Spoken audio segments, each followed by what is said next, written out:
Welcome back to the Never Chalk podcast, where it is Never Chalk, presented by TGE, or the greatest ever. I'm Pescaro DB, joined by my boys Volts and 50 Cal, and today we bring to you Season 2, Episode 1 of Never Chalk. Let's get right on into it.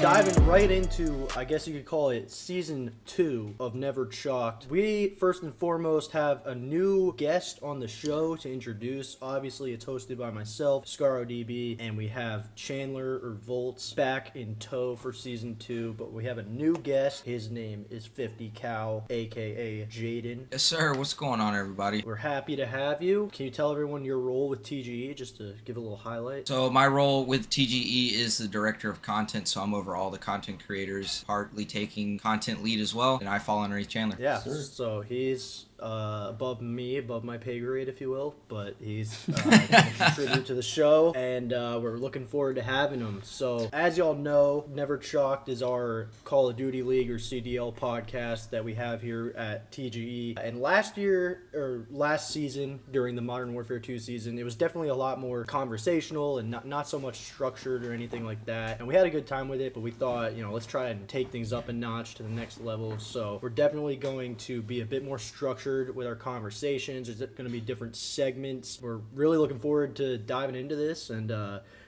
some topics we're going to be covering in this first episode back. We're going to be going over a brief overview of the 2024 CDL rosters. We're going to be talking about the competitive maps, modes, and some of the rule changes that we've been seeing over the past few days and weeks. We're going to be talking about some stuff that happened on the flank during their flank invitational tournament, or a brief preview of challengers. So without further ado, let's get right into that. So first of all, I want to start with both of your opinions. I don't care who goes first. Tell me your favorite move from the off season, and then just maybe the one that surprised you the most. I had said this, I think, in some previous episodes, but I think the best move of the offseason was when Ultra went out and got Envoy. I just think that elevated their roster from what was already stacked as all get out. I mean, I don't even know how to describe this roster. It's insane, top to bottom. There's hardly any flaws in my opinion. Surprise? That's a tough one to kind of say. I guess I could go with an obvious one, and it's that will the Surge roster kind of work out with having 3 ARs and technically moving Abuza to the SMG. I think it could go either way. It's could it pay off or could it not? So I guess that would be the biggest surprise, is Abuza taking on the SMG role for the Seattle Surge. I like that. Yeah, I definitely think there's a lot of question marks there with that decision, considering he was the top AR player in Challengers last year. So we'll see how that goes and just how that Surge roster plays out in general. But I love your take about Envoy. I think that's still one of the most slept-on moves this offseason. But I think it's going to pay massive dividends for that Toronto team and really help them take that next step as a team. I mean, yes, they made it to champs last year, but we saw how that went. And now, Jaden, what about you? What's a roster move that you saw this offseason that you think was one of the better ones, and then maybe one that surprised you as well?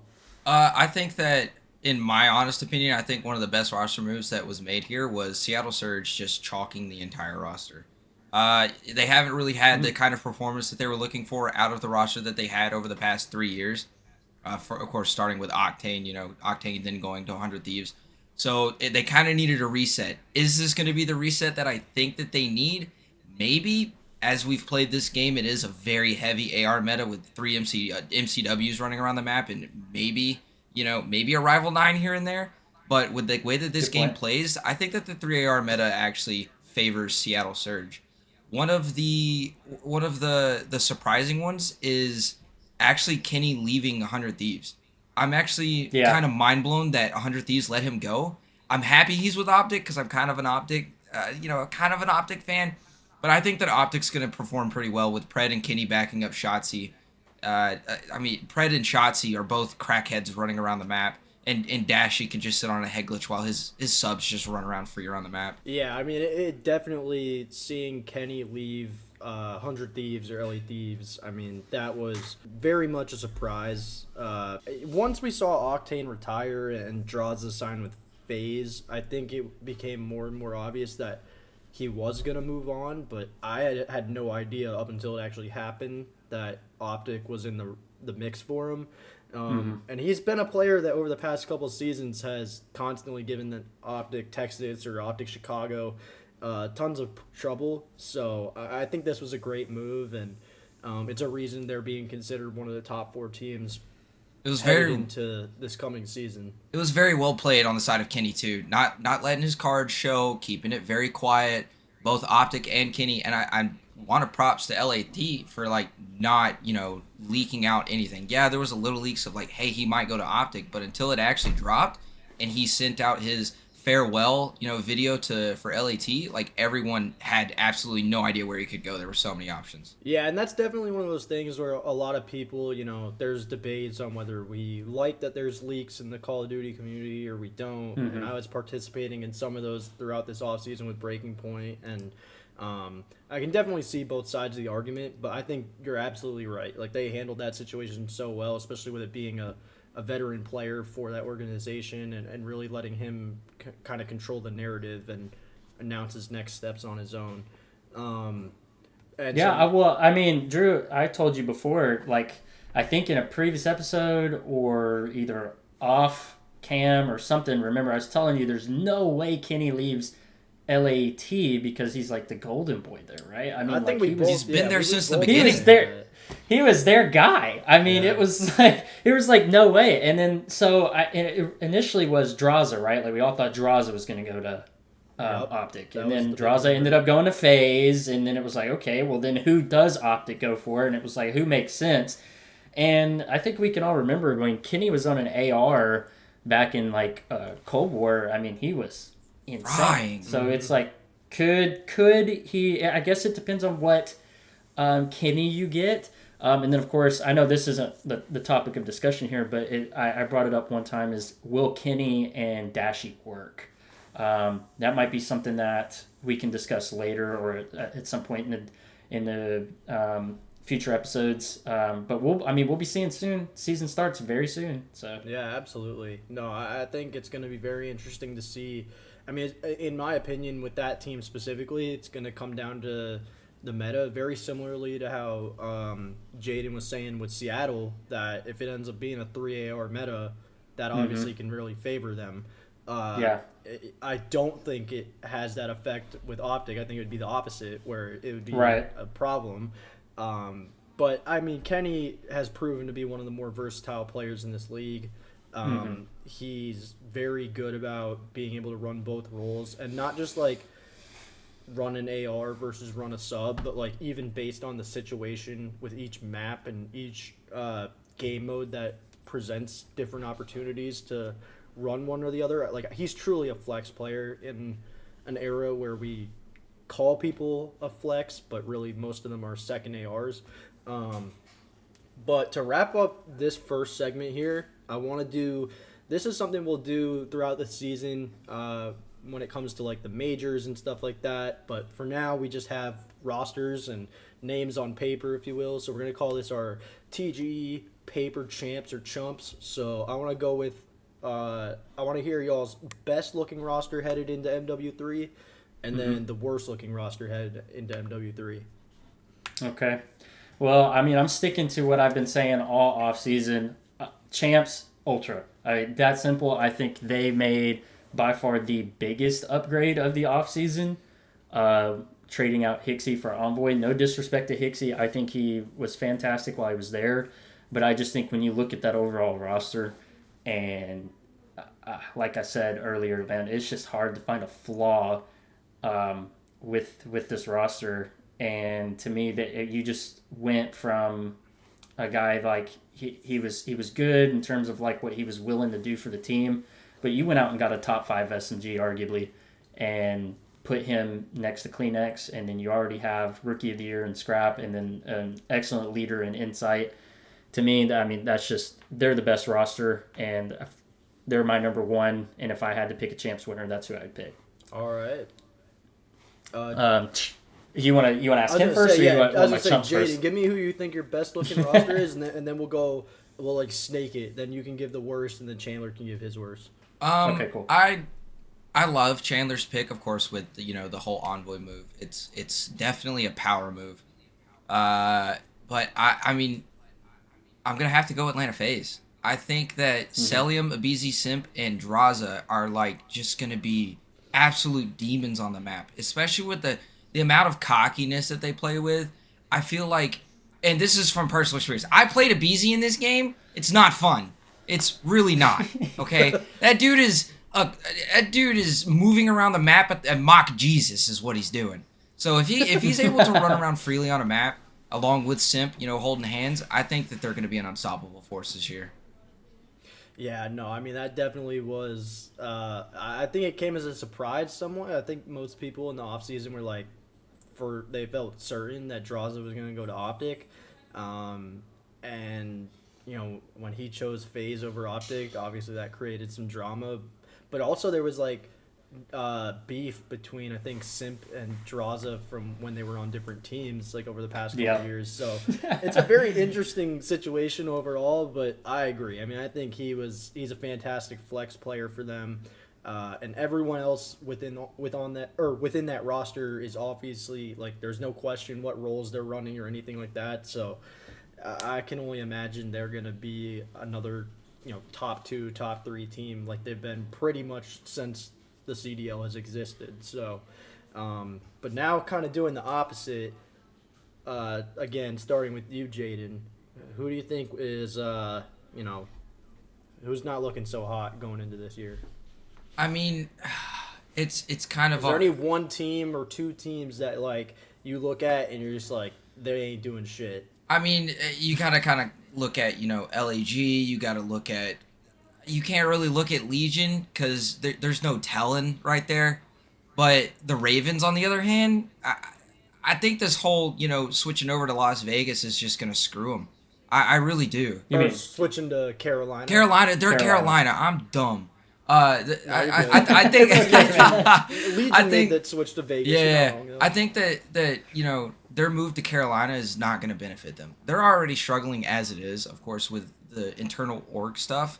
I think that the players get really fed up at the beginning of the season. I see a flop. Interesting. I'm definitely not offended by your take there with having a team based in North Carolina. But no, I see what you mean. You're making good points. I'm not against what you're saying at all. But Chandler, who would you say you think is looking like a probable flop to you for the MW3 season? Okay, first, am I dumb, or has LAG's roster not been confirmed yet? No. So it has been confirmed. It was okay. It was a very, very, very, very, very late confirmed. More times confusing. Like they had a roster, and then it was announced that like someone else was going to be the coach, and then because of that, they made a change in the roster. And it was a very confusing thing.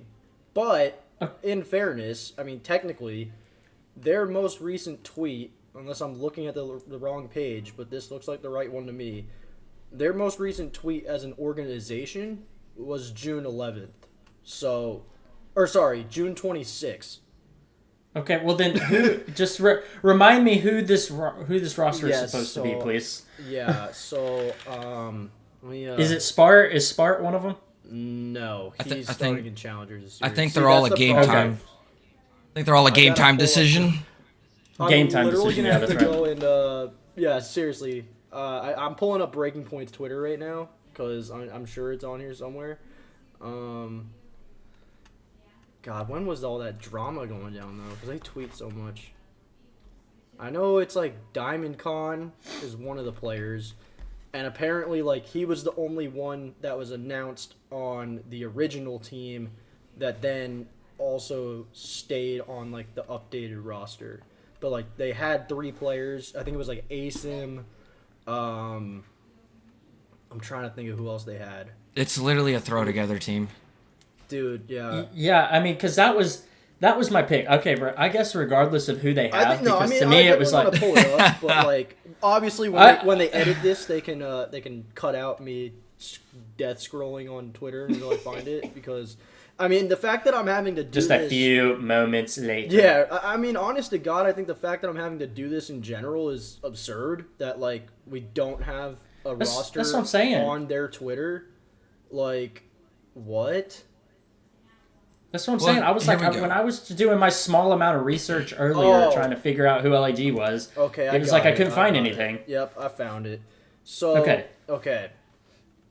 The team that they had originally announced was DiamondCon, ASIM, Assault, and Gunless, I believe. Yeah, and then they dropped everyone except DiamondCon, didn't they? Or sorry, they announced ASIM, Kremp, Gunless, DiamondCon. That was the original 4 we were told. Yeah, then they... Yeah.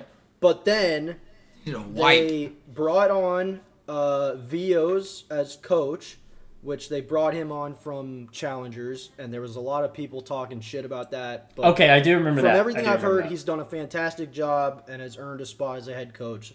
And also, he clarified that those players that I previously named as being like announced as the roster were never officially told by him or anyone with LAG that they are the roster.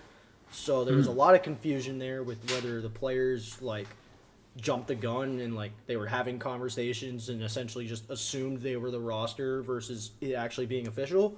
But the new roster or the official quote unquote roster is DiamondCon, Fame, who was on Rocker last year, Estriel, who is coming from Challengers, and then Assault, who was on LAG last year and had paired up with DiamondCon. They were the AR duo on LAG Academy when they won the Challengers event at Major 1, but then everyone got brought up to the main roster except for DiamondCon, which I thought was stupid to begin with.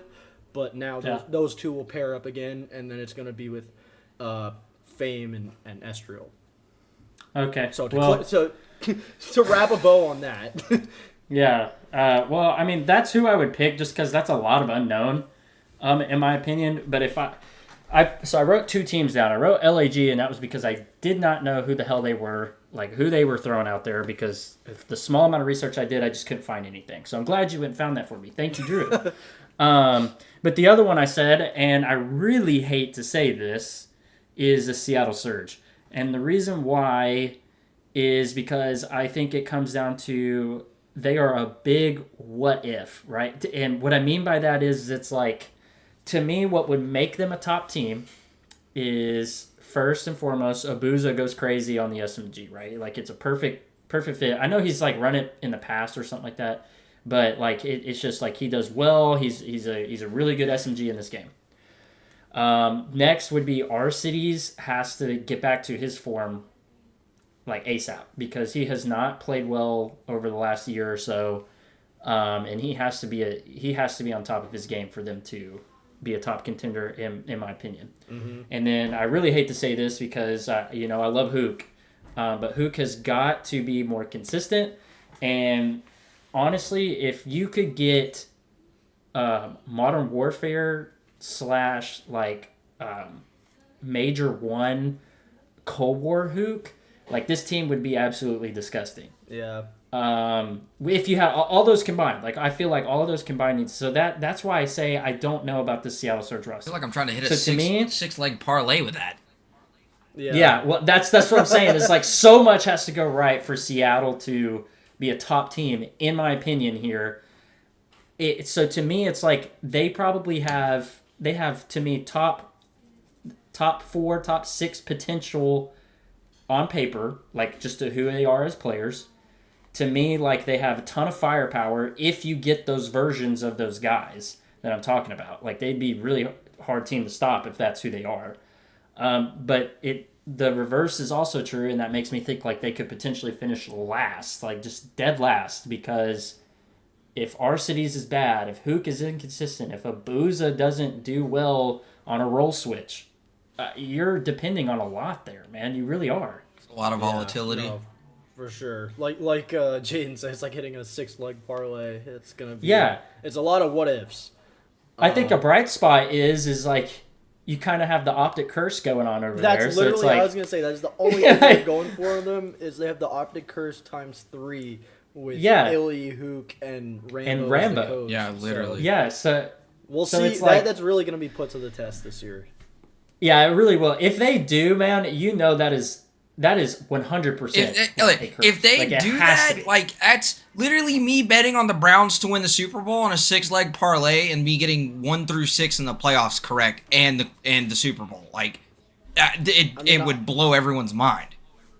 I'm almost willing to say it'll be a bigger curse than the curse of the Bambino was for the Red Sox, who went 86 years without winning a World Series after sending Babe Ruth to the Yankees. To the Yankees, so that I think that's saying a lot for those who don't know sports and have never heard of that. But yeah, I mean that'd be my comparison if Seattle ends up being a top team. That's really the only way to explain it. But moving into our next segment here, so this is going to be called "Are They Chalked?" Even though the podcast is called Never Chalked, sometimes we're just going to have to admit they're probably chalked. They're in chalked. this case, it's never chalked here, man. It's just never here, chalked at TGE. Right, exactly. But, in some cases we're going to be talking about a team or a player, but we don't really have any of that, data or information to go off of yet because the season doesn't start till December 6th. So, we're going to be talking about the modes, that being hardpoint, S&D, and control, which has been the modes since Cold War. And then we're also going to be talking about some of the maps. Are they chalked? So starting off, I wanted to bring up the modes first. So a lot of what I've been seeing and hearing from the pros and just people in general that have been playing is like S&D is the only good mode in this game right now. Hardpoint and control are essentially unplayable for various reasons, and so I want to hear from you guys what you think maybe the biggest problems are. What are some things that could maybe fix those modes, or if you think a certain mode would be a better alternative than, let's say, control, because we all know hardpoint and S&D aren't going anywhere, but maybe a better third mode than control for this game. So, Chandler, we'll start off with you. Okay. Well, I'm not gonna spend too much time on this. One, I haven't played this game too much yet to really have an opinion on like how the modes run, especially like in a competitive setting. It's just been, me playing some pubs with some friends, messing around anyways. Hey, we ran out of 8s. Don't forget it. We did have 8s, but I like Chandler's throwing a stun every spawn. Yeah. I was having the controller issue. Hopefully that's like fixed or whatever. But yeah, that was fun. That was a fun night. Anyways, I will say this: like what I am looking forward to most is watching high-rise S&D. I just feel like clips can come all over that map from people like Shotzzy or anybody that if they decide to do snipers or anything like that. I think high-rise S&D is going to be chaotic and it's going to be so much fun to watch. And I don't know, I just felt like saying that, man. I really think, like, I'm really excited to watch the first high-rise S&D of the CDL season. Gotcha. Yeah. No, I mean, I think it's just going to be cool, like, to see those nostalgic maps that, all these obviously are from 2009. Yep. And seeing them played in a legitimate competitive setting, because prior to this, back in MW2, the competitive setting was like in its infancy and not even really official yet. So we've never really seen these maps played in that type of style. So it'll be really cool to see. Oh, I did forget one other thing, Drew. You said, like, what could they fix? Man, I've been saying this for about 2 or 3 years now. I don't even know how long. Bring back CTF. Bring back Capture the Flag. Ditch control. Bring back Capture the Flag. I feel like that is way more fun, way more chaotic. Yep. And more, I don't know, probably I'll go out and just say that I think it would be more strategy based than control. Yeah. Like, think about it. It's like not only do you have to get the kills, you have to run the route to capture the flag. And I don't know, man. Like, every time I've played Capture the Flag, it is just chaotic. It is so hard to cap a flag. And I just feel like that would be way more entertaining than the last 3 years of Control that we've been having. Yeah, no, I mean, I would say with that argument, over the past 2 years, Vanguard and MW2, when people would say that, I was like, basically like, shut the hell up, because with the TTK in those games, it would have been horrendous. I mean, you'd pick up the flag and instantly get going. Like, matches would end like 1-0 at best, in my opinion. Versus now, Sledgehammer came in and saved the day and actually gave us a good time to kill. And I think if you took it a step further and maybe made it so that, like, if someone's carrying the flag, they're only allowed to use their secondary or something like that. Like, I think that would make for an excellent mode in this game in particular. And it kind of sucks to see that they just kind of settled on Control. And I mean, honestly, I have no idea what Control is going to look like this year, because it's like the one mode that has been hardly scrimmed at all amongst the pro teams right now. I've really only seen It's terrible. Hardpoint and S&D, so I don't know what the hell to expect. But like, I personally, other than Black Ops 4, I haven't really been a fan of Control anyways. So yeah, I wish that with this TTK they took advantage of it and went that route of CTF. Yeah. But Jaden, I want to hear from you. Do you think that there's anything in particular that they could do to, maybe fix the map pool? I know a lot of people have been complaining about that, or just in general, if maybe you feel differently about that third mode, if there's something better that could be played instead. Well, oh god, I could go on for what seems like hours on maps and modes in this game. I think that if they fix the spawn system back to the original squad spawn from Modern Warfare, it'd be okay. But with me spawning behind someone that literally just spawned, that isn't on my team, and me having to instantly get into a gunfight 0.5 seconds after spawning, I think that's a little bit of an issue. Yeah. In rotations, like I saw shotzzy, explaining P2 on Skid Row. That hill is absolutely unbreakable. I don't care how you push it, no nothing. It's absolutely horrendous. And we need something to counter trophies, because you can throw the American arsenal at those things, and it's the weapon defense system of the United States, and it just doesn't work. It is insane.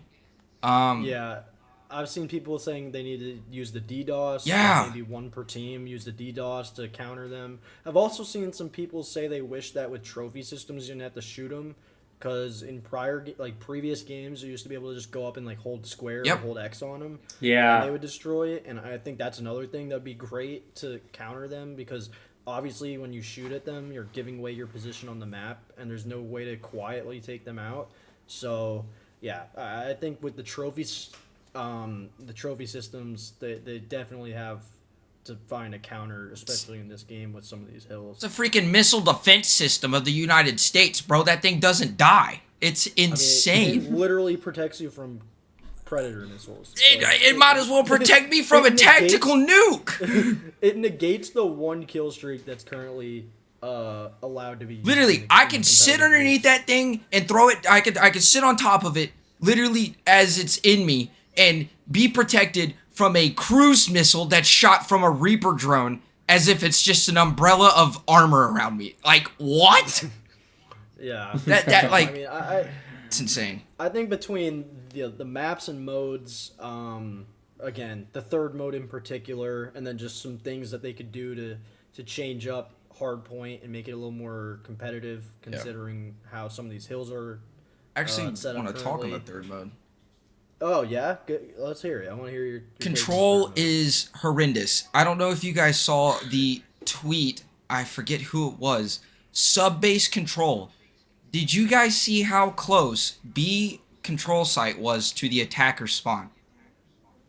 No, I'm going to be honest. I haven't even played that. Okay, map so mode yet. you don't even have to play it. It was a tweet sent out of the map of like Codcaster. B control on offense is literally a 500-yard run. Meanwhile, the defense is running a half marathon across the map to try to even get there. One wave of kills and you're done. Hot take here, I hate control. I absolutely hate control. I hated it in Black Ops 4. I hated it in everything. I hate it with a burning passion. It's dumb. I hate domination too. I think that was dumb too in Modern Domination Warfare. sucks. It was Yeah. it was terrible because then you had people that would constantly trip cap. However, I think that COD made a very big mistake after World War II. They should have kept in capture the flag. Or hell, bring me sir. back uplink. Bring me back boots on the ground uplink, and it would be absolutely phenomenal. It's like some sort of objective-based game mode where you have to carry an objective across the map, hit routes, predict spawns, get 2 or 3 waves of kills rather than 1 wave of kills and just stack hill with trophies that are the missile defense system. And it gives another it spices it up a lot because especially with the TTK in this game, it's very volatile. You have no idea. You could kill a guy in 4 shots or you could kill a guy in 9 shots. So if you're running with a flag and you're at a distance and you get hit 9 times and you still have the chance to live, like that adds some spice, especially from a viewer standpoint, because you're sitting there holding your breath wondering if he's going to get away or not. Right. Mm-hmm. I mean, honestly, I think the one thing, if they were to ever consider domination being the third mode, the only way it would work is if they do it exactly how Halo does Strongholds. Yes. They're essentially the same exact game mode, but in Halo, you're only scoring in Strongholds if you're holding the majority of, if you're holding the majority of the hills. So there's 3 flags or whatever you want to call it. Once you're holding 2, your team starts scoring, and the other team isn't scoring. Whereas in domination, it's like if you have 2 flags, the other team has 1. You're both scoring, but it's at different rates. And I just think domination, it's not as exciting at all compared to how Halo has Strongholds. And I think if they did it that way, it'd maybe be a little more interesting.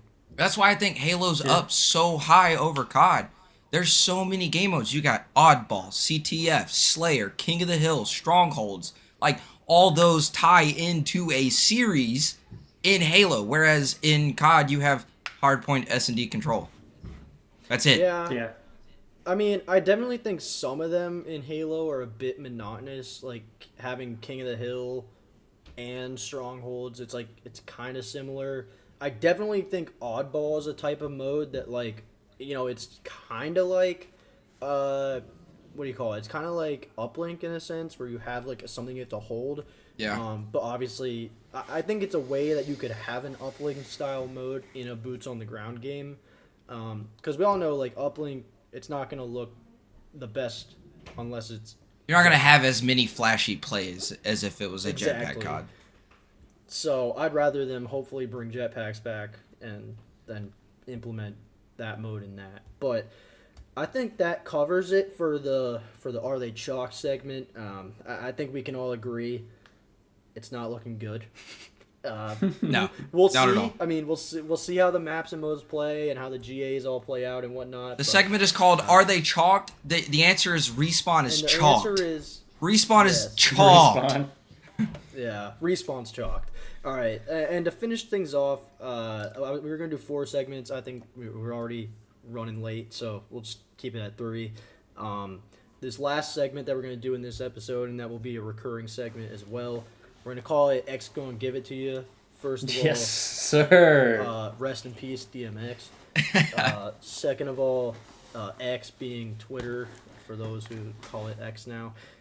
You get the point. We're talking about... That's perfect. We just need some dogs barking. Right, Woo, exactly. We're talking about the drama going on in the scene, whatever the hottest, most recent drama is. And in this case, we most recently had the Flank Invitational 75K tournament. And initially, the format was you had the AR duos and the SMG duos split up. And it was just random draw. So the AR duo for OPTIC could be teaming with the SMG duo for Seattle. Basically, that's how it was going to be.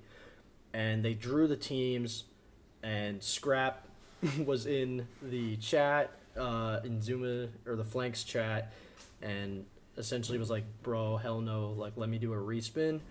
And that was because him and Insight were paired up with Lins and Vivid from Minnesota Rocker, and he wasn't feeling that. So they did a respin. They ended up with Hydra and Kismet. the SMG championship duo from NYSL, and the 4 of them ended up winning the tournament.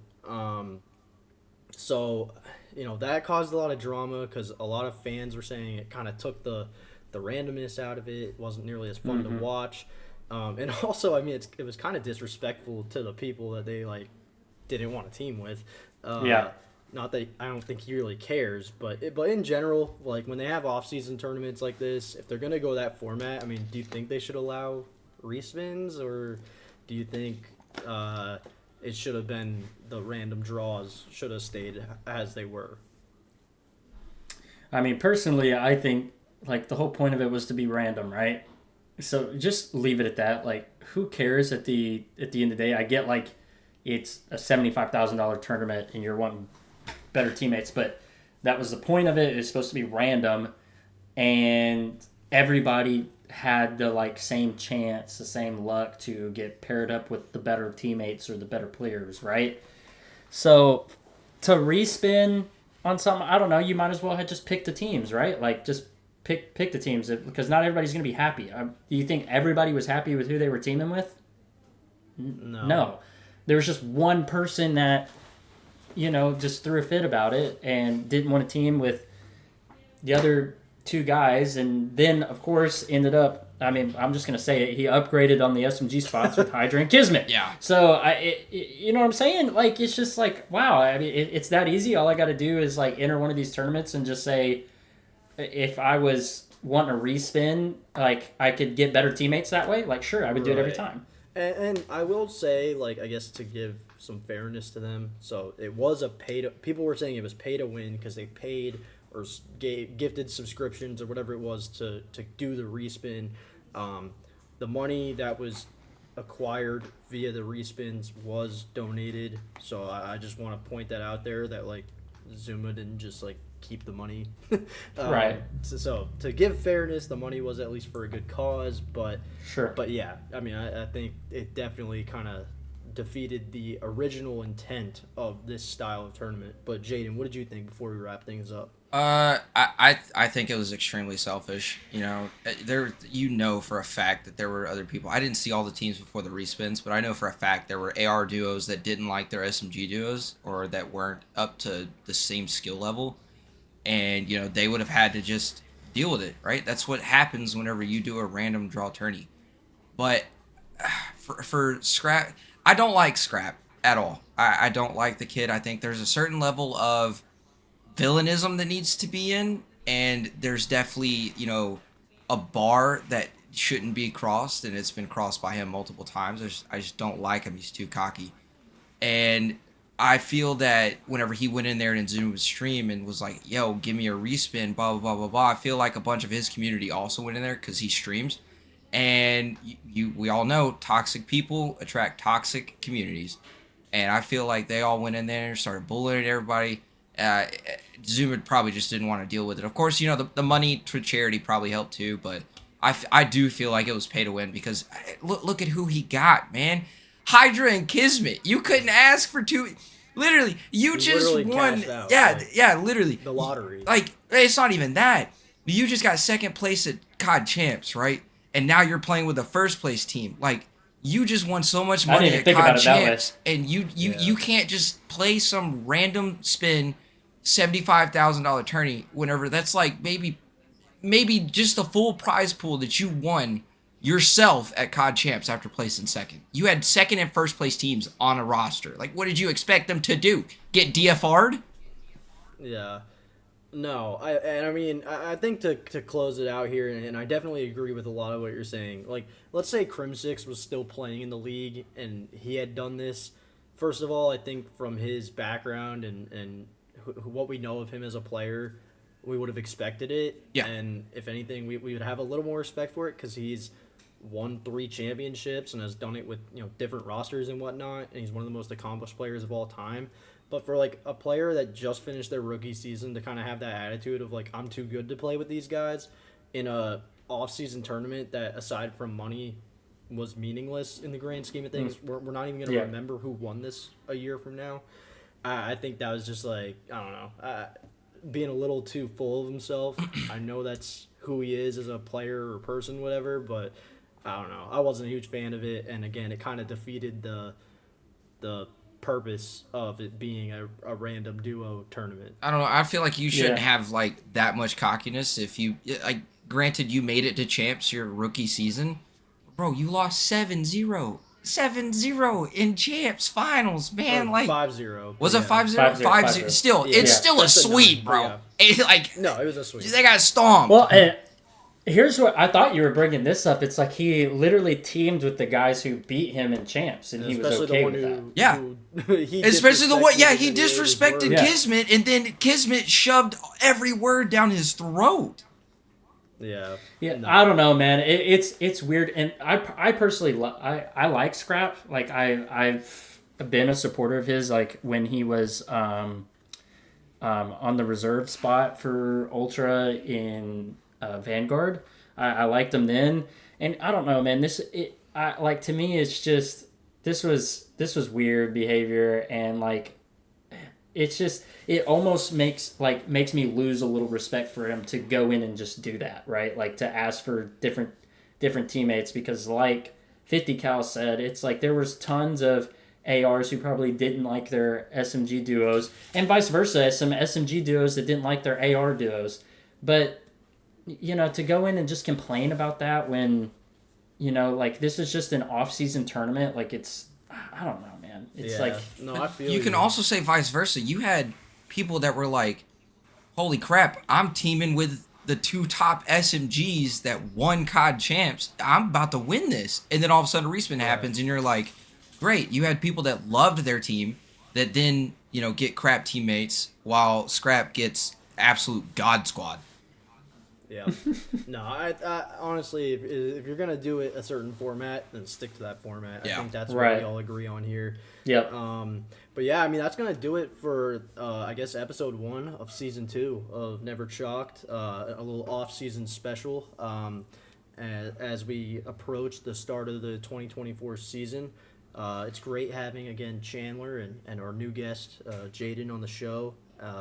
Covered a lot of stuff with the off season, and I'm looking forward to keeping this going throughout the year. And I appreciate everyone watching, and we'll catch you in the next one. All right, y'all. Thank you so much for tuning in to the very first episode of season 2 of Never Chalk Podcast, presented by TGE. Be sure to check us all out on our socials and TGE socials as well, linked below. And we'll catch you in the next one. Have a good week.